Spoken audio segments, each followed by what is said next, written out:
Es la tarde del 15 de abril de 1953. Se respira un clima tenso frente a la Casa de Gobierno. La Plaza de Mayo desborda de trabajadores que vienen a dar apoyo al presidente Juan Domingo Perón. La crisis inflacionaria, sumada a fuertes denuncias de corrupción, amenaza con empañar los logros de su gobierno. De pronto, una bomba estalla a metros de la plaza. El presidente, desde el balcón, intenta mantener la calma. Minutos después, una segunda bomba explota en la entrada de un subterráneo. En la plaza, los manifestantes exigen una represalia para los autores de las bombas. Ante el clamor de la muchedumbre, Perón pide dar leña a los opositores. ¡Persuadiendo y si no a palo!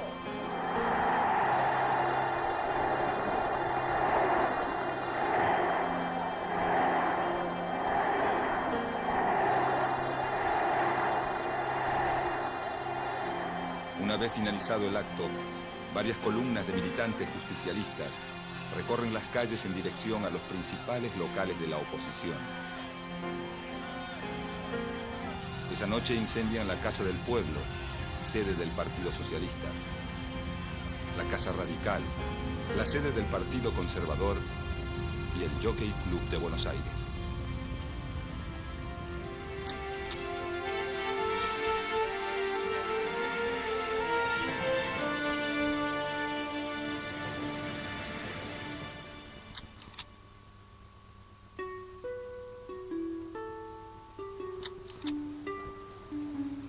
Para principios de 1946, la República Argentina se encuentra en pleno clima de elecciones presidenciales. La realidad política del país muestra un electorado polarizado. Bajo la denominación de Unión Democrática, se agrupan los partidos políticos tradicionales como la Unión Cívica Radical, el Partido Demócrata Progresista, el Partido Socialista, los conservadores y el Partido Comunista. Los candidatos de la Unión Democrática, representados por la fórmula presidencial Tamborini y Mosca, buscan alinearse con las potencias vencedoras en la Segunda Guerra Mundial, presentándose ante la sociedad como los representantes de la democracia y el sistema liberal. La Unión Democrática trata de mostrar al gobierno militar de Edelmiro Julián Parrell y a la política de su candidato oficial, Juan Domingo Perón, como una versión local del fascismo europeo. Por el otro lado, el Frente Electoral del Coronel Perón está representado por un partido integrado por dirigentes de los principales sindicatos que busca representar políticamente al sector obrero industrial, el Partido Laborista, y también por un desprendimiento del radicalismo, en desacuerdo con la política de la Unión Democrática, la UCR Junta Renovadora, y algunas fracciones de otros partidos que se suman en varias provincias. Este frente electoral persigue una política que promueva el desarrollo industrial y la instauración de un estado de bienestar, continuando la línea política nacionalista impulsada por el coronel Perón en sus épocas de secretario de Trabajo y Previsión del gobierno militar. Fuera del sistema de partidos, la candidatura de Juan Domingo Perón recibe la adhesión de dos sectores muy fuertes en la política de esos años. Por un lado, las Fuerzas Armadas y en especial el Ejército, cuya fracción nacionalista decide apoyar desde un principio la política social del candidato de gobierno. Y por otro lado, la Iglesia Católica, cuya relación con Perón comienza con la revolución del año 43, cuando el gobierno militar de ese entonces, del que Perón forma parte, implanta la educación religiosa obligatoria en las escuelas. Además, la adopción por parte de Perón de varios postulados de la doctrina social de la Iglesia hace que su relación con sectores del clero sea desde un principio bastante fluida. En las elecciones presidenciales del 24 de febrero de 1946, la fórmula presidencial Juan Domingo Perón Hortensio Quijano, con un 52% de los votos, derrota a la de la Unión Democrática. De esta manera, la coalición política del coronel Perón obtiene una amplia mayoría en el Senado y el 70% de las bancas en la Cámara de Diputados, dejando muy poco espacio para la oposición. A partir de este momento, comienza en Argentina una fuerte etapa de confrontaciones y antinomias, que dividen políticamente al país en dos grupos, a primera vista irreconciliables. Una vez instalado en la presidencia, Juan Domingo Perón comienza a dar forma a su programa de gobierno, basado en la idea de construir una alianza de clases, es decir, un acuerdo entre el capital y el trabajo, garantizado por el poder del Estado. Para llevar a cabo este programa, Perón busca el apoyo de los sectores más afines a él.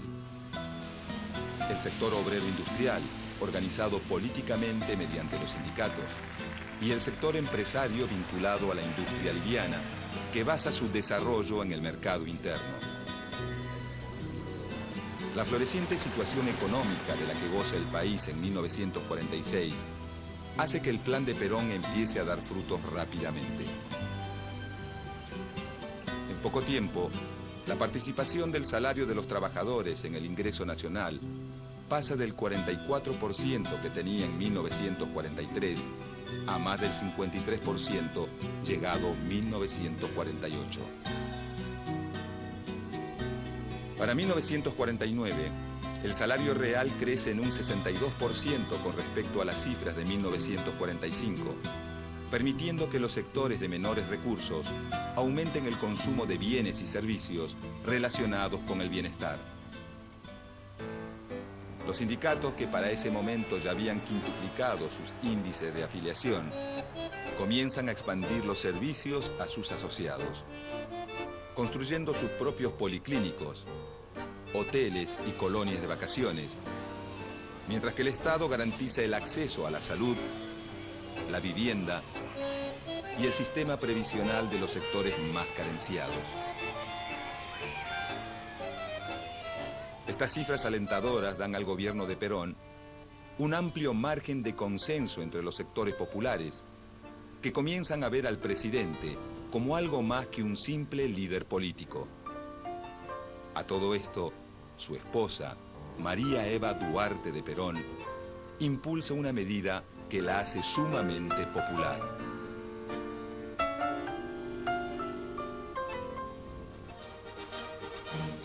El 9 de septiembre de 1947, el Congreso Nacional aprueba el proyecto de ley otorgando los derechos cívicos a la mujer. La señora Eva Perón, única gestora del voto femenino, materializó el sueño de la mujer argentina, otorgándole igualdad de derechos civiles con el hombre, como corresponde a una democracia avanzada.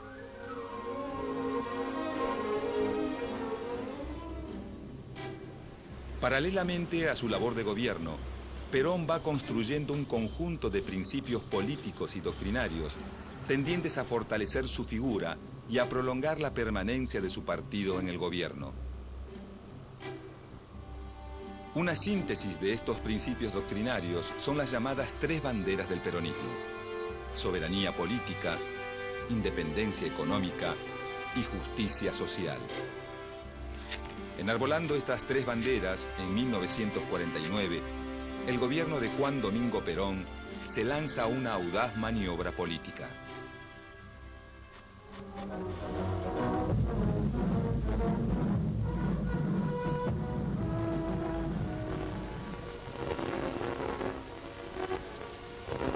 En solemne sesión especial, el general Perón expone su pensamiento sobre la reforma constitucional, refiriéndose a la necesidad e importancia de las modificaciones propuestas, poniendo de manifiesto su fe en que con ellas ha de lograrse una nación socialmente justa, económicamente libre y políticamente soberana. La reforma constitucional de 1949 busca legitimar jurídicamente los avances políticos y sociales obtenidos por el peronismo, incorporando los derechos del trabajador, de la familia, de la ancianidad y de la educación y la cultura, y un capítulo sobre función social de la propiedad, el capital y la actividad económica al texto de la Carta Magna, así como también sus 3 banderas al contenido del preámbulo. Además de sus propósitos jurídicos, la reforma constitucional también tiene una clara finalidad política: crear una cláusula que permita la reelección del presidente. El evidente afán reeleccionista, sumado al importante papel que asigna la nueva Constitución Nacional al Estado en la economía y la política social, provoca un enérgico rechazo en los sectores opositores que ven esta reforma como un avance de la incipiente doctrina peronista sobre las tradiciones institucionales. A pesar de todo, la nueva Constitución es aprobada y Perón se lanza inmediatamente a una nueva campaña electoral. Ese mismo año, se revierten las condiciones económicas favorables que acompañaron los primeros años del gobierno peronista. Si en 1946 Perón logra ganar las elecciones con las principales radios y diarios en su contra, está claro que para 1951 esto no va a volver a suceder. En consecuencia, Perón redobla los esfuerzos de campaña, asignando una vital importancia a la Subsecretaría de Informaciones de la Presidencia. Este organismo, a cargo de Raúl Alejandro Apold, controla la radio, la prensa escrita y el cine. Produce sus propias campañas gráficas y radiales y auspicia la producción de noticieros favorables al gobierno. Paralelamente, la Subsecretaría de Apold busca recortar los medios de propaganda con los que cuenta la oposición, llegando a expropiar el diario La Prensa, un fuerte órgano opositor.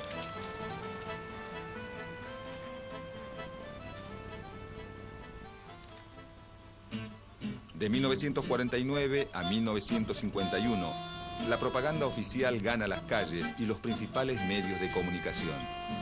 Libros, afiches y filmes propagandistas exaltan la figura del presidente y su esposa. Es en esta época que María Eva Duarte de Perón adquiere una importancia fundamental para el gobierno. Su avasallante personalidad y sus logros políticos, sumados a su intensa obra benefactora, hacen que en poco tiempo la militancia peronista la convierta en un emblema de justicia social y que el gobierno la instale como la segunda cara más visible de la propaganda oficial. Para 1950, la campaña electoral avanza en medio de una incipiente crisis económica, que trae consigo los primeros brotes de inflación y una importante caída en las exportaciones. Con el fin de no perder el control de la situación, el Estado peronista refuerza las tendencias centralizadoras de su acción política, avanzando sobre distintas áreas, tanto en lo que se refiere a la implementación de políticas sociales, como la salud pública y la construcción de viviendas, como a los cuadros intermedios del movimiento, especialmente los sindicatos.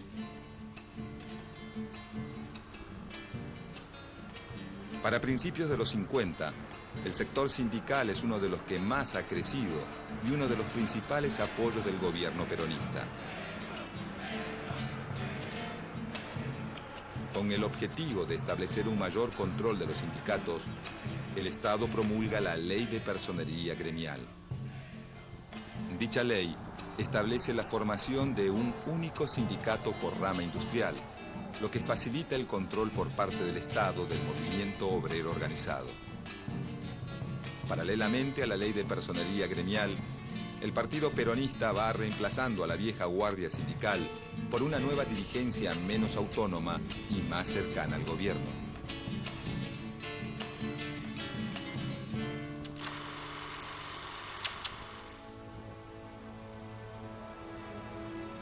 Con la llegada de las elecciones de 1951, los partidos de la oposición vuelven a reagruparse como en los tiempos de la Unión Democrática.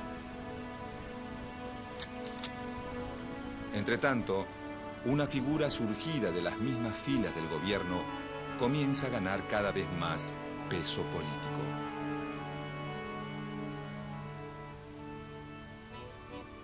A mediados de 1951, un sector de la dirigencia de la CGT y el recientemente creado Partido Peronista Femenino deciden auspiciar la candidatura de Eva Perón a la vicepresidencia de la Nación.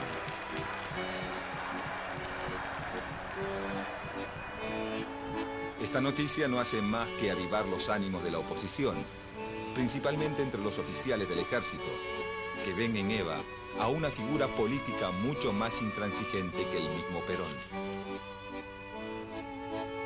A fines de agosto de ese año, en parte debido a problemas de salud y a las reiteradas presiones de la cúpula militar, Eva Perón decide renunciar a su candidatura, dando un emotivo discurso que quedará registrado en la memoria de sus seguidores como el renunciamiento histórico.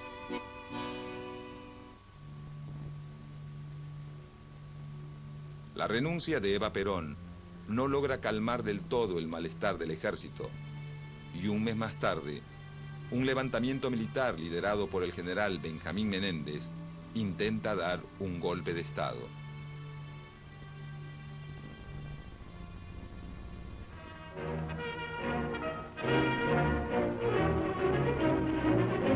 Vibrando de indignación y patriotismo, el pueblo argentino sale a la calle para aplastar la traición. Como en la histórica jornada... A pesar de las críticas de la oposición y del intento de golpe de Estado, el 11 de noviembre de 1951, la fórmula Perón-Quijano vuelve a triunfar en las elecciones con un 62% de los votos. El 4 de junio de 1952, en medio de la crisis económica y de un clima político cada vez más áspero, Perón asume su segundo mandato. Dios y la nación en lo demás.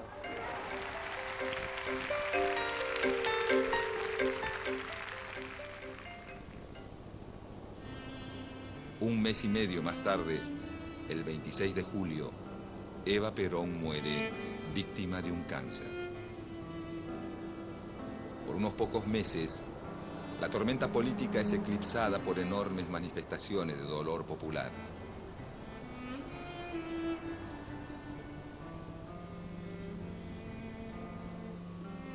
La ausencia física de la figura más convocante del gobierno comienza a ser suplida por un culto a su memoria. Pero para el gobierno de Perón, ya nada va a volver a ser igual. Llegado 1953, lo peor de la crisis económica parece estar llegando a su fin, aunque la crisis política no para de fermentar. Durante los primeros días del año, sale a la luz un escándalo de corrupción que involucra a una persona del entorno íntimo del presidente, Juan Ramón Duarte. Hermano mayor de Eva, cuñado y secretario privado del general Perón, Juan Duarte es acusado por la oposición de usar sus contactos políticos para hacer negocios sucios a expensas del Estado. El escándalo termina de estallar finalmente el 9 de abril, cuando Juan Duarte es hallado muerto en su departamento, luego de supuestamente haberse suicidado. El 15 de abril de 1953, apenas 6 días después del suicidio de Juan Duarte, la CGT organiza una manifestación en Plaza de Mayo en apoyo a un Perón cada vez más asediado por las denuncias de corrupción formuladas contra miembros de su gobierno. En el transcurso del acto, 2 bombas estallan en medio de la manifestación, causando muertos y varios heridos entre la multitud. Esa misma noche, grupos de militantes peronistas actúan en represalia a las bombas, incendiando los principales locales de la oposición, como la Casa Radical, la Casa del Pueblo, la sede del Partido Conservador y el edificio del Jockey Club. En los días posteriores a la quema del Jockey Club, el conflicto entre Perón y la oposición se agudiza. El gobierno endurece su política de persecución y censura y varios líderes opositores son encarcelados. Dentro y fuera de los calabozos comienzan a correr rumores de apremios ilegales y torturas que desprestigian aún más la imagen del régimen. Para descomprimir la situación, a fines de ese año, el Congreso decide dictar una amnistía. Cerca de 4.000 presos políticos son liberados. Pero lejos de lograr una conciliación, los adversarios de Perón se aprestan a presentar batalla.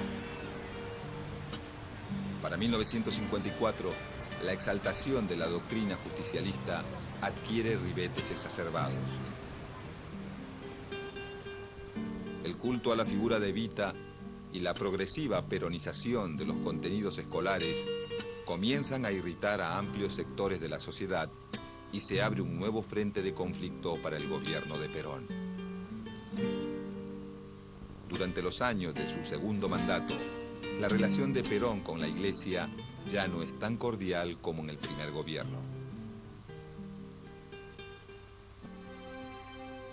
La exaltación casi religiosa de la figura de Eva Perón y su proclamación pública como jefa espiritual de la nación comienzan a generar inquietud entre los sectores más conservadores del episcopado, quienes rápidamente se suman a los reclamos de la oposición. La respuesta de Perón es intensificar la crisis. En pocos meses el gobierno suprime la enseñanza religiosa obligatoria, promulga la ley de divorcio vincular y propone una reforma de la Constitución para separar a la Iglesia del Estado. El conflicto con la Iglesia no tarda en estallar. Desafiando todas las prohibiciones y las restricciones impuestas por el gobierno peronista, el 11 de junio de 1955, todas las fuerzas opositoras al gobierno, en solidaridad con la Iglesia Católica, participan de la procesión de Corpus Christi y desfilan frente a la Catedral de Buenos Aires. Esta procesión constituye la manifestación masiva más grande en contra de Perón hasta el momento. Incluso militantes socialistas y comunistas, de conocida postura anticlerical, marchan junto a miembros de la Acción Católica en repudio al gobierno. El episodio termina con un confuso incidente que incluye la quema de una bandera argentina. Este hecho es utilizado por el gobierno para desacreditar a los asistentes de la marcha y para minimizar sus efectos políticos.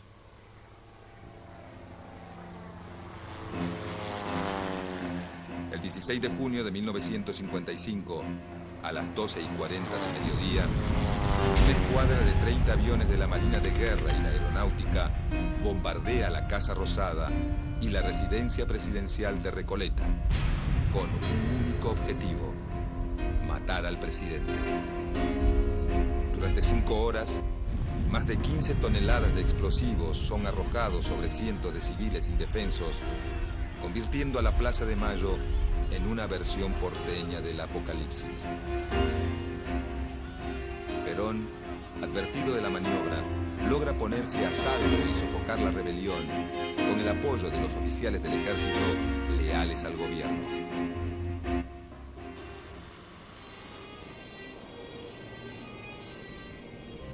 Al final de la jornada, el bombardeo a Plaza de Mayo deja un saldo de más de 300 muertos y el doble de heridos.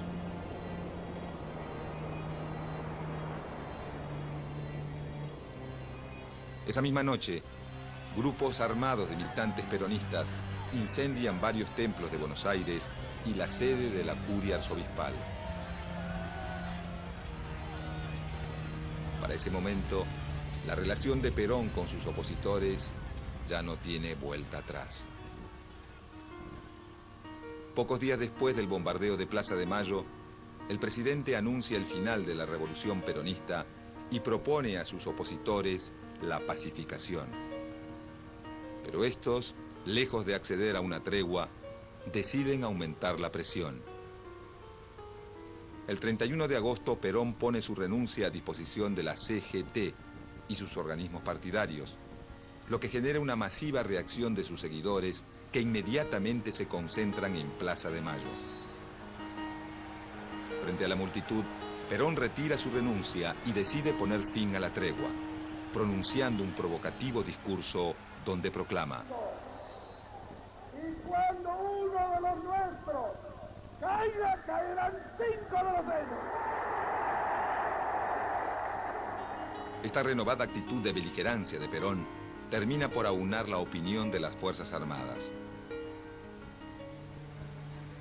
El 16 de septiembre, desde la Escuela de Artillería de Córdoba, el general Eduardo Lonardi inicia un alzamiento militar a gran escala que incluye la ocupación militar de los principales centros urbanos y el despliegue de la Marina de Guerra en las costas del Río de la Plata. Luego de 4 días lluviosos de bombardeos, tiros y resistencia, el 20 de septiembre de 1955, a las 2 de la madrugada, el presidente Juan Domingo Perón decide abandonar el gobierno y refugiarse en una cañonera paraguaya. De esta manera, se impone un nuevo gobierno militar en Argentina, poniendo fin a 9 años de gobierno peronista.